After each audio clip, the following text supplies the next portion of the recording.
There we go. It's Oh my okay. goodness. Take a deep breath. You're gonna be fine. You're gonna get through it. It'll be great. Okay. Okay. So we're gonna pretend like it's flat, right? So I'm gonna Right. just let all the air out here till it's dead flat. Now, if there's a little bit of air volume in it, like this, you want to find something to poke in this valve and try to get whatever else is out. Okay, what size is that? I have It's a 4mm out. 4mm. Okay. Okay. If it's not dead flat and all the air's out, go ahead and release the rest of the air. The next thing you want to do is always start at the valve stem. At any point in every step in this whole process, we'll always come back to starting at the valve stem. Right? Okay. So the first thing you want to do is just pull this tire back so you can see the lip underneath it. Okay. Once you can do that, you can run this tire lever right into the valve stem of that tire Okay. and hook it back out. Now the next move is to push this tire lever away from you. If you pull it towards yourself, these tires again are pretty tight, and that slips, Gotcha. you're already frustrated. Okay. No It'll doubt give you a yourself. headache. So I'm backing up. Yes, so just push against it, and then it'll just roll that one whole side all the way out. Okay. Now, if you can pull this tire up and see an air gap through it, then all you have to do is pull that up and push down. Awesome. The whole tire comes out. Okay. There's two things to check when you get a flat tire. The first one is this inside rim strip. This is covering up all your spokes from poking the tube. Right. And if this is broken in any way or has a hole where these spokes are coming through, you need to repair that with a little bit of duct tape. Okay. If you're out in the wild, or if you buy a shop, you need to get a new rim strip. Hey, I know how to use duct tape for a lot of stuff. I love it. I love it. And you just need to make sure that none of these are poking through, because Okay. that can cause a flat for you too. Okay. So always check that. I always take the whole tire off because we want to, whatever caused your flat probably is still inside, Right. most likely. So while you're at this point, you're gonna just take your hands and real slowly, we'll start at the label so we Okay. know when we've made one rotation, so we're not out there just Going and going. going and going. So start at the label, and on the inside of the tire, I'm just slowly rubbing from the outside all the way around, and I'm overlapping my hands, so I'm definitely touching.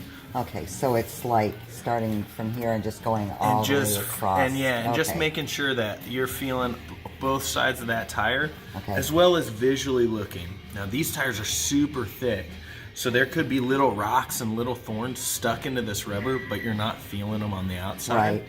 So If you can- do visually see those, go ahead and just pull those out. A little pokey like that Okay. will do really good. And just pull all those out. Okay. Because those are potential flat makers, right? Right.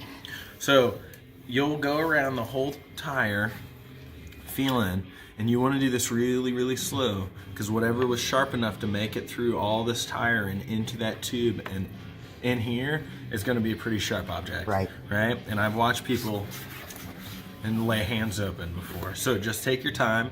The slower you can do this flat fix, the happier and less frustrated you'll be. You're already frustrated. Right. So the slower you can slow this down and take your time, the better. Also, if you can do this standing up instead of crouching down low, it'll help your morale. I know it sounds so silly. It but really doesn't sound it's- silly. If you get down here low, it'll be harder on you. You'll be more frustrated. So if you can find a good table or a bench to stand at, or if you can sit down somewhere where you're not just crouching low to the ground, Right. it'll go a lot easier. Okay, once you've pulled out all the little bits and pieces that are on the external side of the tire and felt on the inside for any little debris and pulled those out, again, a really good tool, just a little sharpened. This is just a sharpened Phillips head screwdriver is all that is. Okay. Then you want to get your new tube out, and you want to put in a little bit of air so that the tube just holds its shape. Okay.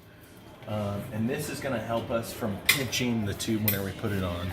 So go to our valve stems. We're lining our valve stems up with our logo. Okay. Part of this is twofold. One, if you need to change a flat quickly, you've got a reference point. You can pull this old tube out, air it up real big, see where the hole is. You know your valve stem was by this side. Right. You got a hole somewhere, either here or here in this tire. So something in those sections are causing it, Right. right? Gives you a little point of reference. The other thing is, it looks good. Okay. This is the most important part. So this tire is directional. We want our arrows pointing forward, right? Okay. So we'll look at this other one real quick to see which direction we've mounted that one to make sure we mount this one straight. Okay. All right. So this is going to be the left-hand side, or the right-hand side of your cart, because its arrows are pointing forward. Okay. Which means this is going to be the left-hand side. So we'll get our arrows pointed forward there. Start at our valve stem again. We'll thread our valve stem in first. And as we thread that in, naturally one side of this tire is going to start putting itself inside this rim. Right.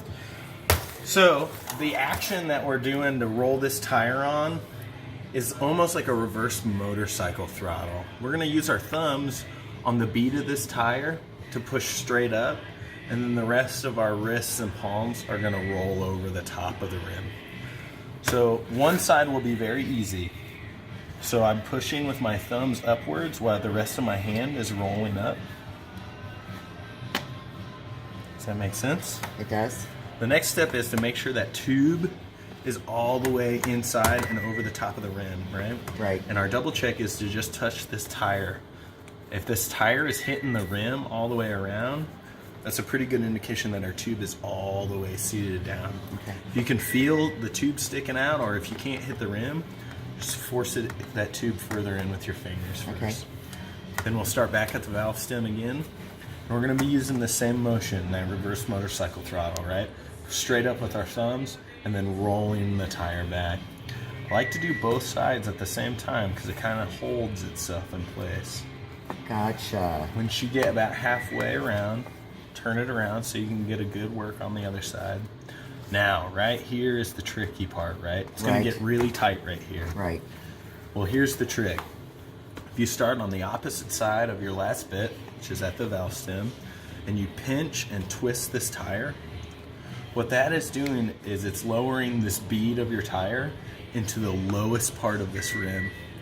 That rim is a U shape. Right. If we get this bead in that shallowest part, then we've got all the extra room up here at the top.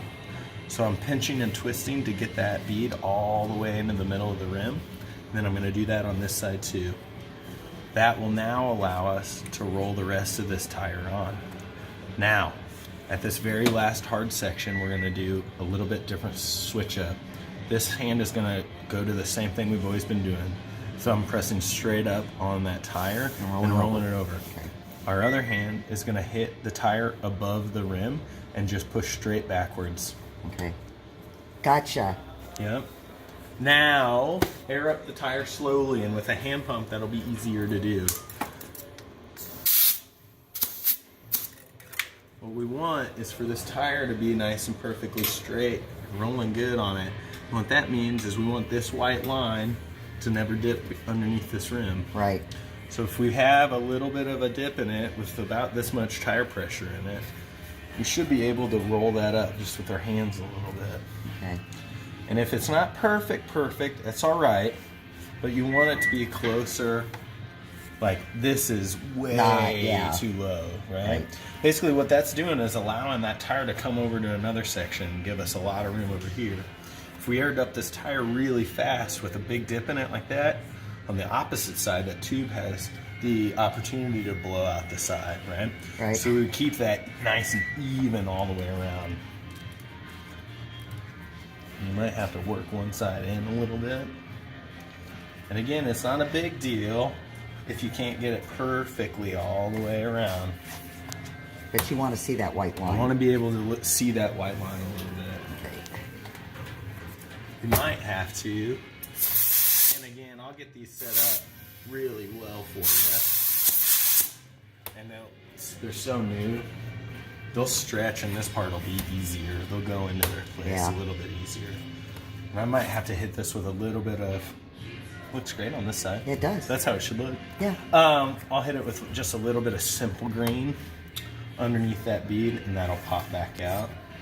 And when you're out in the wild, once it's stretched a little bit, it should go to the rightful place a little bit easier. Does that all make sense? Yes. Does this conclude our... This now concludes it. You fixed it. Have fun, Trent. You got this. Okay.